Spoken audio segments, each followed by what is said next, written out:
વિદ્યાર્થી મિત્રો પ્રણામ. આજે આપણે એક નિબંધના નવા મુદ્દાની ચર્ચા કરવા જઈ રહ્યા છીએ. આપણે માય ફેવરાઇટ બર્ડ વિશે અભ્યાસ કરી લીધો. આજે આપણે અભ્યાસ કરીએ માય ફેવરાઇટ એનિમલ. તો એસે રાઇટિંગની અંદર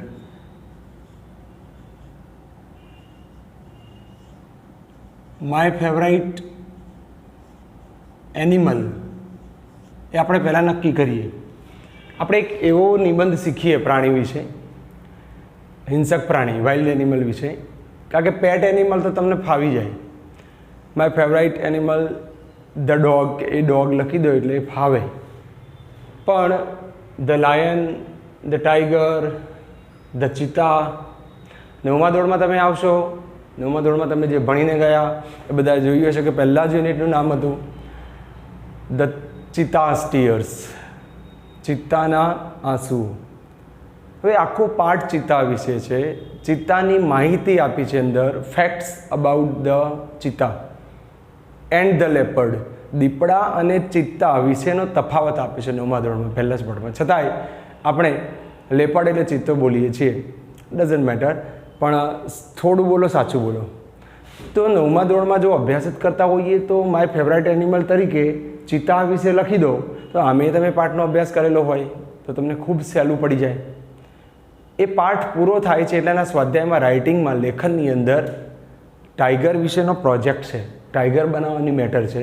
તો આપણે 8મા 9મા 10મામાં કામમાં આવે એવી રીતે સરસ ધ ટાઈગર લઈએ. અને ધ ટાઈગર એટલા માટે કે એ આપણું રાષ્ટ્રીય પ્રાણી છે. ધ ટાઈગર, વાઘ. મારે જ્યારે ટાઈગર વિશે લખવું હોય તો કોમનલી મેં તમને પહેલાં કહ્યું છે કે સીધું જ વિષય ઉપર હુમલો કરતું વાક્ય ના બનાવો, થોડી પૂર્વ ભૂમિકા બાંધો. દાખલા તરીકે હિંસક પ્રાણીઓ ઘણા બધા છે, એક ખાસ કરીને ભારતીય જંગલોમાં. આવું કંઈક લખીએ આગળ તો સારું લાગે, અને એ હિંસક પ્રાણીઓના થોડાક નામ લખ્યા અને પછી લખીએ કે એમાંથી મારું ફેવરાઇટ એનિમલ ખાલી જગ્યા છે, એટલે નિબંધ બનવા લાગશે. તો ચાલો એવો પ્રયત્ન કરીએ આપણે કે 2-3 વાક્ય એવા હોય કે સીધું ટાઈગર ઉપર લખતા પહેલાં આપણને આવડી જાય. બરાબર? જોઈએ. પેરેગ્રાફ પાડીને તમે લખી શકો છો.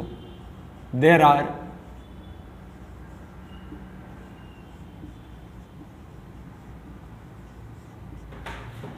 different types of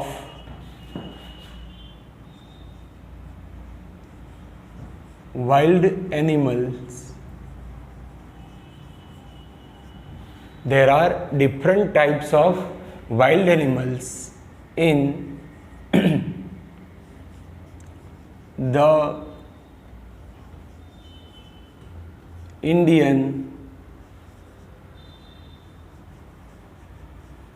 ફોરેસ્ટ્સ. ભારતીય જંગલોમાં, સ્થળ પરિચય જુઓ, ધેરાર વાપરવું પડ્યું. ભારતીય જંગલોમાં વિવિધ પ્રકારના, અલગ અલગ પ્રકારના હિંસક પ્રાણીઓ છે. તમે આવું ના લખવા માગતા હો ધેરાર જેવું, ને એવું લખવું હોય કે વી ફાઇન્ડ આપણે જોઈએ છીએ different types of wild animals, તો પણ ચાલશે. In the Indian forests. હવે થોડાક હિંસક પ્રાણીઓના નામ લખી દઈએ. They are like, જેમ કે a lion, a tiger, a lion, a tiger, a leopard. આપણે ચિત્તા નહીં લખીએ કારણ કે ચિત્તો હવે ભારતમાં છે જ નહીં, ખબર છે ને. તો 1950માં ભારતની અંદર જે છેલ્લો ચિત્તો એક જીવતો હતો એનો શિકાર થઈ ગયો.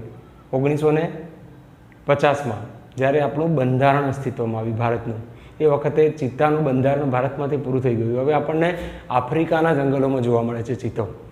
ઓકે, હવે એ બેર, રીંછ જોવા મળે છે આપણને. चलो, an elephant,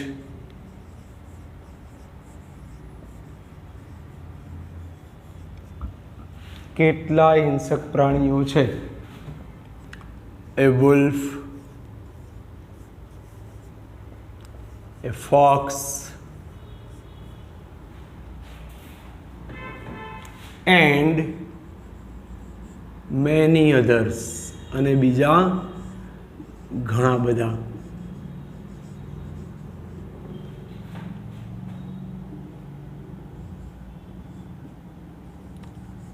Of all these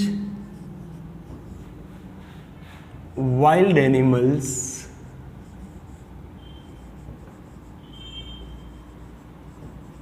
આ બધા જ હિંસક પ્રાણીઓમાંથી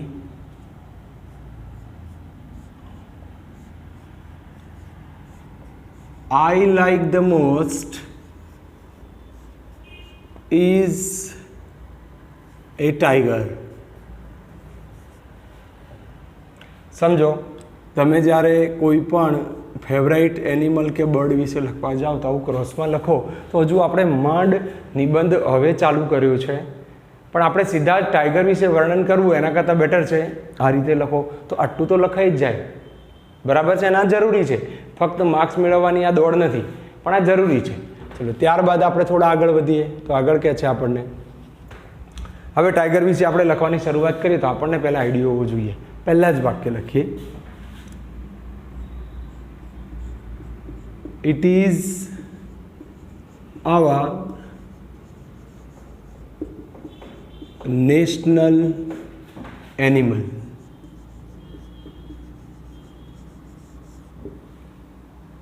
તે આપણું રાષ્ટ્રીય પ્રાણી છે.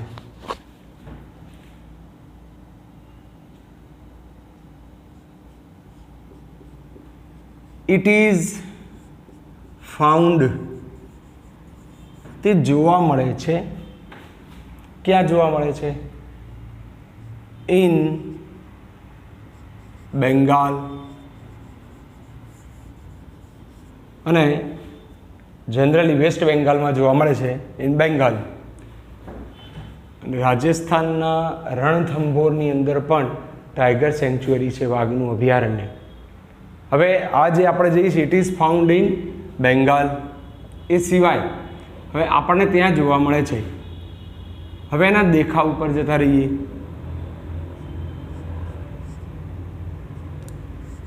ઇટ હેઝ એ, અથવા તો it has bright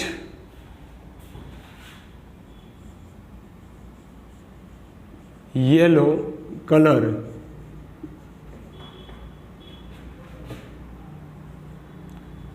on its fur. એટલે રૂવાટી ઉપર આવો પીળાશ પડતો રંગ છે. હવે એ સિવાય આપણે લખી શકીએ કે એન્ડ બ્લેક સ્ટ્રાઇપ્સ.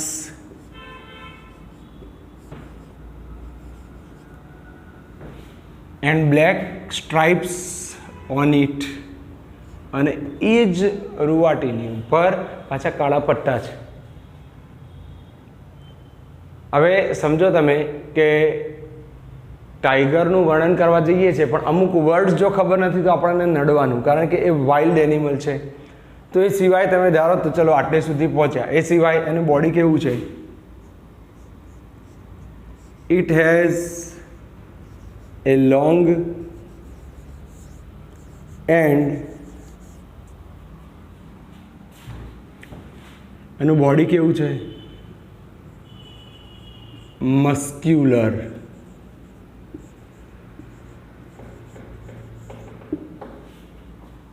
સમજો, જંગલનો રાજા સિંહ છે, પણ તમને જો ખબર હોય તો the strongest animal is the tiger. તો એક વિરોધાભાસ કરીએ. The lion is the king of all animals, but the tiger is the superlative degree નું વાક્ય વાપરું છું, is the strongest animal. એ સૌથી તાકતવર એનિમલ છે.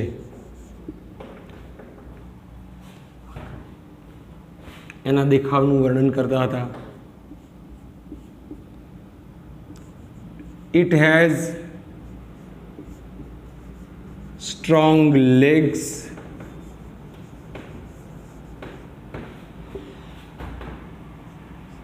મજબૂત પગ હોય છે. It has PADDED, ઊંટ છે, એના પગના તળિયા ગાદીવાળા હોય છે. એમ જ It has padded feet, એના પગ જુઓ તો ગાદીવાળા છે. So it can walk and run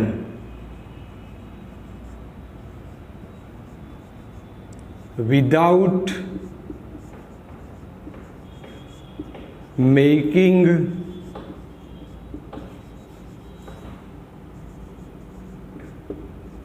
noise. એ ચાલે કે દોડે તો અવાજ થતો નથી, માટે એ એના શિકારને સહેલાઈથી મારી નાખે છે. એના શિકારને ખબર પણ પડતી નથી. બીજા પ્રાણીઓ દોડે તો શું થાય છે? અવાજ થતો હોય એટલે આ ઇસ્યુ બને. બરાબર? એના પગ છે, એના નહોર છે, એના નખ છે, શાર્પ છે. હવે આગળ, it has sharp and bright teeth. દાંત કેવા? બ્રાઇટ, ચળકતા, શાર્પ, તીક્ષ્ણ. એને બ્રાઇટ ને શાઇનિંગ ટીથ એ છે.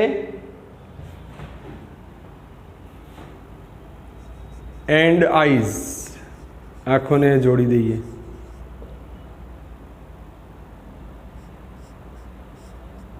ઇટ ની એબિલિટી, જે ક્ષમતા છે, it can see clearly in the dark. તે અંધારામાં સ્પષ્ટપણે જોઈ શકે છે. એને જોવામાં અંધારામાં કોઈ તકલીફ થતી નથી. ઓકે, આ કેવું પ્રાણી છે? તો અંધારાની અંદર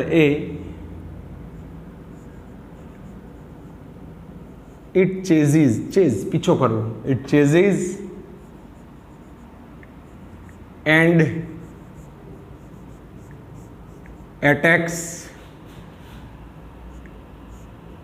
ઇટ્સ પ્રે.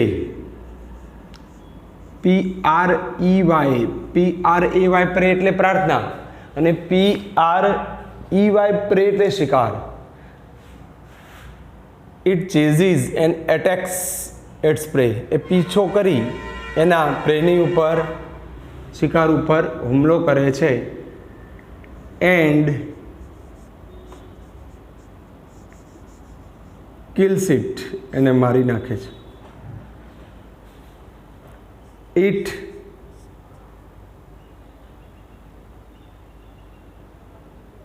કિલ્સ અથવા તો શિકાર કરવો, હન્ટ એ સાદો વર્તમાન કાળ. ઇટ હન્ટ્સ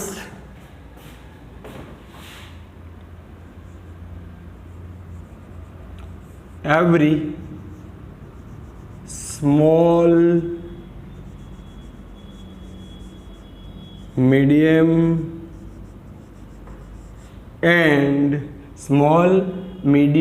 and huge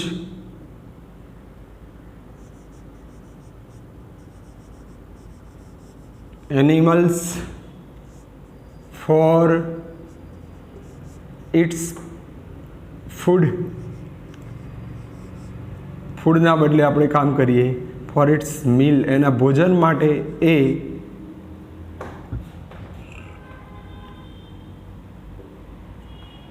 નાના, મધ્યમ અને મોટા પ્રાણીઓનું એ ભોજન માટે એનો હન્ટ કરે છે. ઇટ ઇઝ એ, હવે આ માંસાહારી છે, માંસભક્ષી છે, બરાબર છે. It is a FLESH, non veg નથી લખવું આપણે. It is a flesh eating, it is a flesh eating animal. આ એક માંસભક્ષી પ્રાણી છે. Sometimes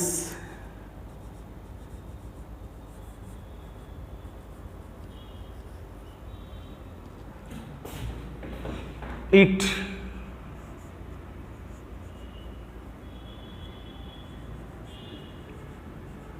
enters in the villages near એટલે નજીક, near the wild અથવા તો forest and kills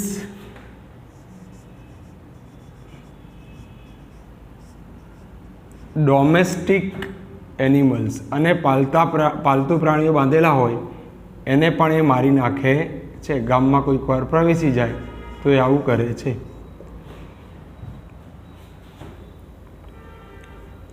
ઇટ્સ તેનું,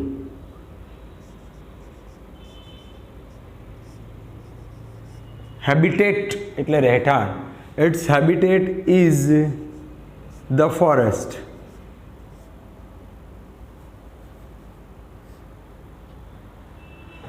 હવે સમજો કે પ્રાણી આ જે એના વિશે લખવા જઈએ તો ઘણું બધું થશે. એ સમૂહમાં નથી રહેતા. સિંહ સમૂહમાં રહે છે, વાઘ સમૂહમાં રહેતા નથી. એ એકલવાયુ છે. હવે જ્યારે એકલવાયુ છે, ચિત્તો પણ એવો છે, તો સોલિટરી એનિમલ કહી શકીએ આપણે. એકલવાયુને શું કહીશું આપણે? સોલિટરી animal. It is A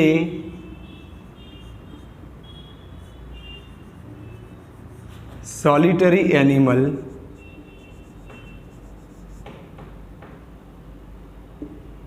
they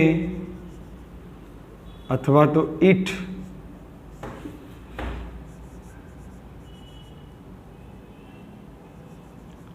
does not live in herd. હવે સમજો કે હર્ડ એટલે ટોળું, હિંસક પ્રાણીના ટોળાને આ કહી શકીએ આપણે. એ ટોળામાં રહેતા નથી. ધ ફિમેલ માદા ઇઝ કોલ્ડ એ ટાઇગ્રેસ. ટાઈગર અને ટાઇગ્રેસના સ્પેલિંગમાં જોજો, TIGER છે, અહીંયા TIGE નીકળી જાય છે અને RESS થાય છે. આપણે જેન્ડર શીખીએ છીએ, જાતિ, ત્યારે આ સમજવું પડે, નર માદા. ઓકે, આટલી સરસ.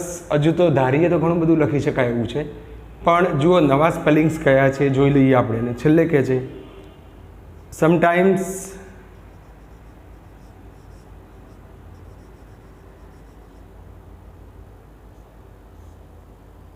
it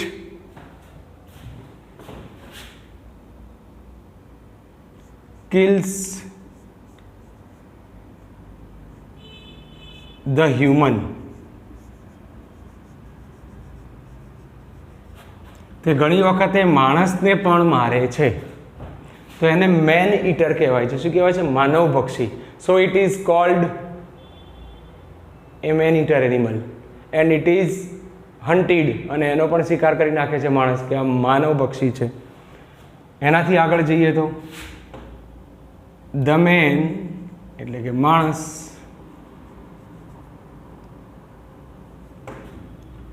loves its skin so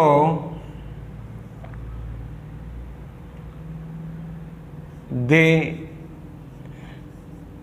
kill એટલે કે માણસો એને મારે છે, મારી નાખે છે for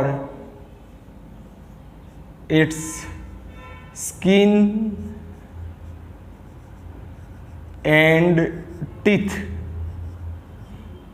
ઘણા એના દાંત પહેરતા હોય છે, ગળામાં પેન્ડેન્ટમાં લગાવેલું હોય, તો ઘણા દેશોમાં એનું લોહી, એના હાડકાં બધું દવામાં વપરાતું હોય છે, તો વાઘનો શિકાર થાય છે આ રીતે.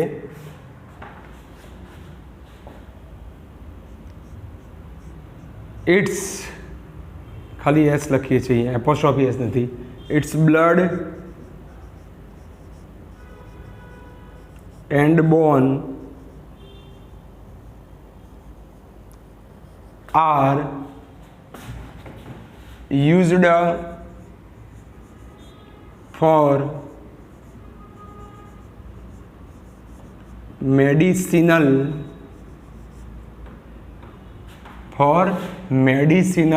purpose. દવાકીય હેતુ માટે ઘણી વખત એનો ઉપયોગ થાય છે, જે અંધશ્રદ્ધા તરીકે ગણીએ આપણે. ઇટ ઇઝ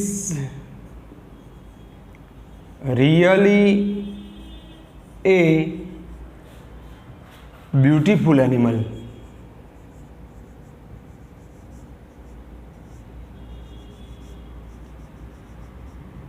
ખરેખર એ એક સુંદર વાઇલ્ડ એનિમલ છે.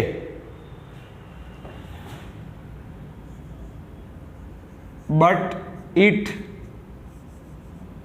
લુક્સ, પણ કેવું દેખાય છે? But it looks ફેરોસિયસ,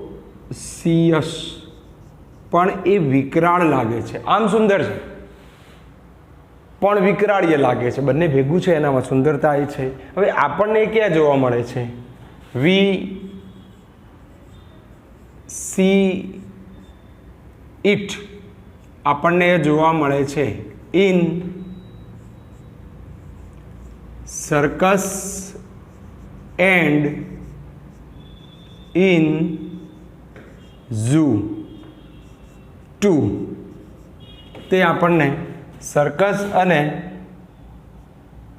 in the zoo, ઝૂમાં પણ જોવા મળે છે. આપણે પ્રાણી સંગ્રહાલય અને સર્કસમાં પણ જોવા મળે છે. તો મિત્રો, 8મા ધોરણમાં હોઈએ, 9મા ધોરણમાં હોઈએ કે 10મા ધોરણમાં હોઈએ, આવો નિબંધ આવી જાય તો આ તો લખી શકાય. હજુ પણ તમે ધારો તો મને ખબર છે તમે એવું લખશો કે વાઘ ઘાસ ખાતો નથી. હવે એવું ના લખશો. વાઘને પૂંછડી હોય છે, લાંબી હોય છે, તો લખી શકાય it has a long tail. પણ એને મૂછો હોય છે, એને 2 કાન હોય છે, એક નાક હોય છે, એક મોઢું હોય છે. આવું લખીને 5-6-7નું જ્ઞાન એક્સપોઝ કરવાની જરૂર નથી.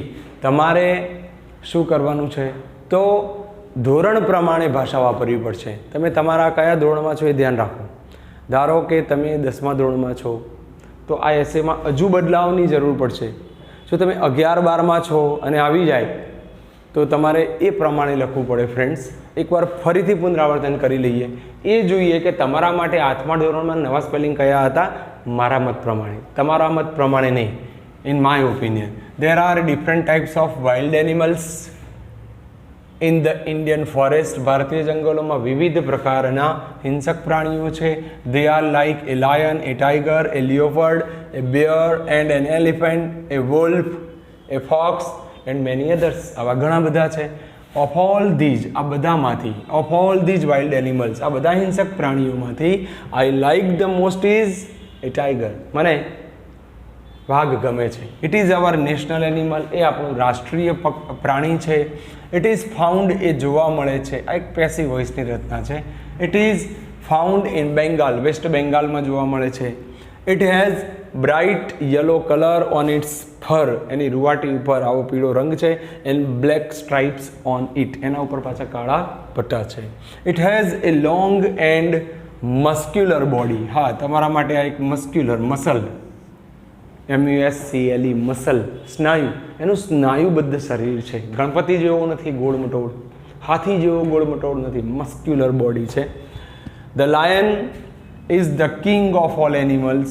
સિંહ બધા જ પ્રાણીઓનો રાજા છે.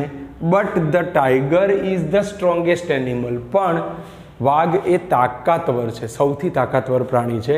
It has strong legs. એના પગ ખૂબ મજબૂત હોય છે. It has padded feet. એના પગ ગાદીવાળા છે, પેડિડ. મને ખબર છે તમારા માટે આ નવું આવ્યું. So it can walk and run without making noise. Without preposition, સેજ પણ અવાજ કર્યા વગર એ દોડી ચાલી શકે છે. It has sharp and bright teeth. Sharp, ચળકતા, તેજસ્વી, બ્રાઇટ દાંત છે. એન્ડ આઈઝ, આંખો પણ એવી છે. It can see clearly in the dark. અંધારામાં એ વધુ સ્પષ્ટ રીતે જોઈ શકે છે. ઇટ ચેઝિસ, આ નવું ક્રિયાપદ થયું તમારા માટે, તે પીછો કરે છે. એન્ડ એટેક્સ, હુમલો કરે છે. ઇટ્સ પ્રે, એના શિકાર ઉપર. એન્ડ કિલ્સ ઇટ, એને મારી નાખે છે. It hunts every small, medium and huge animals. Sorry, અહીંયા મારાથી ભૂલ થઈ છે. એવરી લખ્યું છે એટલે આપણે અહીંયા એનિમલ જ લખી શકાય. ઓલ લખ્યું હોત તો અહીંયા એનિમલ્સ કરાય. ઈચ લખ્યું હોત તો અહીંયા એનિમલ્સ કરાય. એ આ કદના બધા જ નાના, મધ્યમ અને મોટા કદના પ્રાણીઓને શિકાર કરે છે એના ભોજન માટે. મીલ એટલે ભોજન. કદાચ આ સ્પેલિંગ નવું. It is a flesh eating animal. માંસભક્ષી પ્રાણી છે. Sometimes it enters in the villages. તે ગામડાઓમાં પ્રવેશી જાય છે. નિયર ધ વાઇલ્ડ, જંગલની નજીકના ગામડાઓમાં પ્રવેશી જાય છે. And kills domestic animals. ત્યાં બાંધેલા પાલતુ પ્રાણીઓનો એ શિકાર કરી નાખે છે અને મારી નાખે છે. ઇટ્સ હેબિટેટ, એનું રહેઠાણ. આ નવું સ્પેલિંગ થયું. હેબિટેટ એટલે રહેઠાણ. એનું રહેઠાણ ઇઝ ધ ફોરેસ્ટ, જંગલ છે. એ સિવાય is the forest. It is a solitary animal. આ સ્પેલિંગ નવો થયો. તે એકલું રહેતું પ્રાણી છે. It does not live in herd. આ નવું સ્પેલિંગ થયું. તે ટોળામાં રહેતું નથી. The female is called tigress. માદા વાઘણને, માદા એને વાઘણ કહેવાય. સમટાઇમ્સ, કેટલીક વાર, ઇટ કિલ્સ ધ હ્યુમન. ઘણી વખત એ માણસોને મારી નાખે છે. ધ મેન, અહીંયા ભૂલ કરી મેં, જુઓ, મેન બહુવચન તો લવ્સ કરવાની જરૂર નથી. The man love it skin. માણસને એની ચામડીનો રંગ ગમે છે. So they kill for its skin and teeth. માટે માણસ એની ચામડી અને દાંત માટે એને મારી નાખે છે. Its blood and bone. એનું લોહી અને હાડકાં આર યુઝડ, વપરાય છે. For medicinal purpose. આ એક નવો શબ્દ તમારા માટે. દવાકીય હેતુ માટે એ વપરાતા હોય છે અમુક દેશોની અંદર, ભારતમાં નહીં. It is really a beautiful animal. તે ખરેખર એક સુંદર પ્રાણી છે. But it looks ferocious. પણ લાગે છે ઉપરથી ખતરનાક, વિકરાળ. We see it. આપણે એને જોઈએ છે. In circus and in the zoo too. પણ આપણે એને, આ ટુ એટલે પણ, આપણે તેને સર્કસ અને પ્રાણી સંગ્રહાલયમાં પણ જોઈએ છીએ. તો મિત્રો, માય ફેવરાઇટ એનિમલ નિબંધ અહીંયા પૂરો થયો. તમે નિબંધની દુનિયામાં આવી ગયેલા છો હાલ. તો નિબંધની દુનિયામાં મને ફરીથી કહું છું, સાદો વર્તમાન કાળ જોઈએ છે, સાદો ભૂતકાળ જોઈએ છે. વિડીયોની અંદર મોડલ ઓક્ઝિલરીઝ મેં સમજાય છે. મોડલ ઓક્ઝિલરીઝ મને જોઈએ છે. આમાં તમે જો મારે કેન વાપરવો પડે કે it can see clearly. Model auxiliary પછી મેઇન વર્બ હોય. તો આ બધું જોતા રહેજો. આમાં પ્રેપોઝિશન્સ નથી એવું છે જ નહીં. આ ઓફ પ્રેપોઝિશન છે, ઇન પ્રેપોઝિશન છે, ઓફ પ્રેપોઝિશન થયું. જુઓ, તમે જોતા જાઓ. ફાઉન્ડ ઇન પ્રેપોઝિશન થયું. હવે તો મારે કેવું છે, પ્રેપોઝિશન એ જોવા પડશે. એન્ડ મેં વાપર્યો છે. આ વિધાઉટ જો પ્રેપોઝિશન દેખાઈ રહ્યું છે. જો તમે પ્રેપોઝિશન્સ ભૂલી જશો પાછા તો મુસીબત. એક પણ વિડીયો નકામો નથી. Why are you ready to spend handsome money for spoken English when you are studying in the 8th standard with Lalit sir? I am providing you all the basic informations through videos, but you think that English is somewhere else. હજુ ક્યાંક બીજે પડી છે, નહીં. It is in you, in your mobile. So repeat the videos, not learn but understand it, the topic properly, use and make sentences of your own, of yourself, and design new essays. Okay, next time with a new topic in a new mood. Till then, goodbye, thank you and pranam.